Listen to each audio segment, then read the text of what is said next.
Nous sommes de retour à Servières, dans le Briançonnais, et particulièrement dans la vallée des Fonts de Servières. Arrêt au hameau des Hugues, au pied du Chenaillet, dont les crêtes rocheuses sont formées de roches magmatiques d'un ancien volcan sous-marin, qui représente donc un fragment de fond océanique ligure porté en altitude par la tectonique compressive. Mais j'aurai l'occasion d'y revenir, une randonnée spécifique étant prévue au printemps prochain.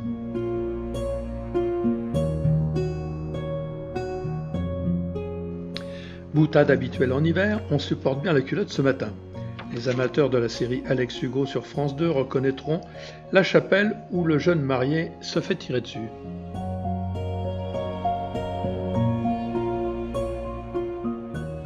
Nous sommes partis aujourd'hui pour découvrir les lacs au-dessus de la vallée des Fonts de Servières, une boucle assez facile où l'on va côtoyer au moins 10 lacs de toute beauté.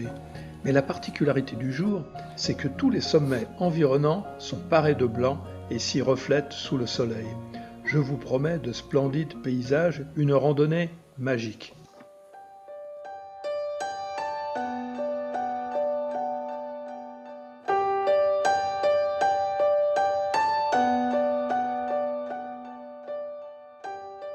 Autre particularité, nous emprunterons en partie la haute trace des Escartons. Et je vous en parle chemin faisant. Premier arrêt au lac des Chiens.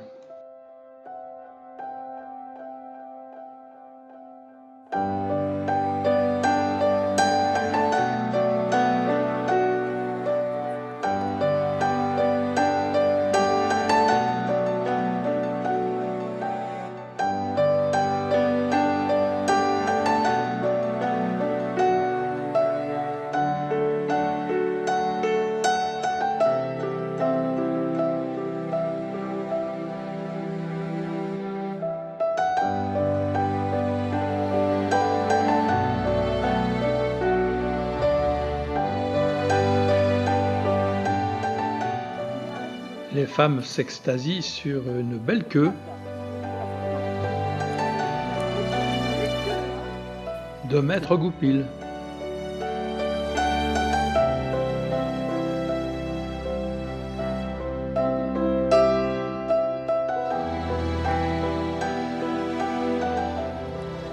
Les lacs sous le Rocher Bernard de toute beauté.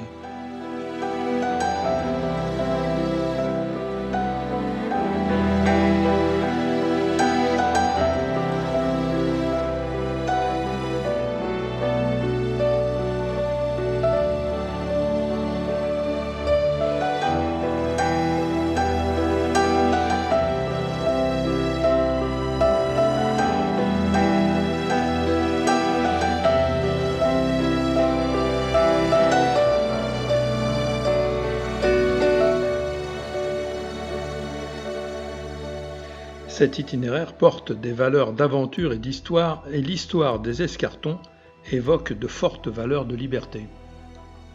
Alors parlons un peu de la République des Escartons. En 1343, 51 communautés du Briançonnais et du Piémont rachètent au dauphin Humbert II l'ensemble des droits seigneuriaux, moyennant la somme de 12 000 florins or, et signent la charte sur laquelle le dauphin appose son sceau.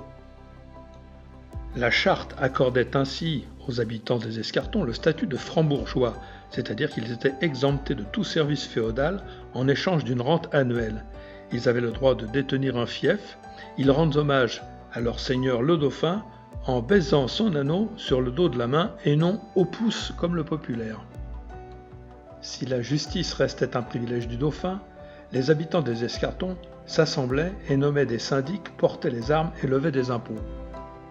L'origine du mot escarton pourrait provenir du verbe escartonner, qui signifiait répartir les contributions entre les membres de 4 communautés. Pendant près de 4 siècles et demi, la Grande Charte sert de constitution aux Escartons. Une fois le Dauphiné rattaché au royaume de France, en 1349, les délégués des Escartons font à chaque avènement d'un souverain confirmer les droits acquis par leur communauté. La cession des 3 escartons d'Oux, de Valvarache et de Pragella au royaume de Piémont-Sardaigne par le traité d'Utrecht en 1713 fragilise considérablement la région du fait de la complémentarité économique entre ces escartons de l'Est et ceux de l'Ouest. Ces escartons font perdurer tant bien que mal leurs coutumes sous le pouvoir savoyard, puis italien après 1848, mais ils ont perdu l'indépendance qui les caractérisait. Le 31 mai 1790, les deux escartons du Briançonnais et du Queyras acceptent de bon gré la Révolution française. Là aussi, ils ne perdent pas tant leurs coutumes démocratiques que leur indépendance vis-à-vis d'un pouvoir central extérieur. On remarque ainsi que lors de l'annexion du Piémont par la France en 1798, la partition des escartons selon les lignes de crête perdure entre les départements du Pô, de la Stura et des Hautes-Alpes. Voilà, vous savez presque tout sur la République des Escartons et vous avez même randonné sur la haute route de liaison qui les reliait.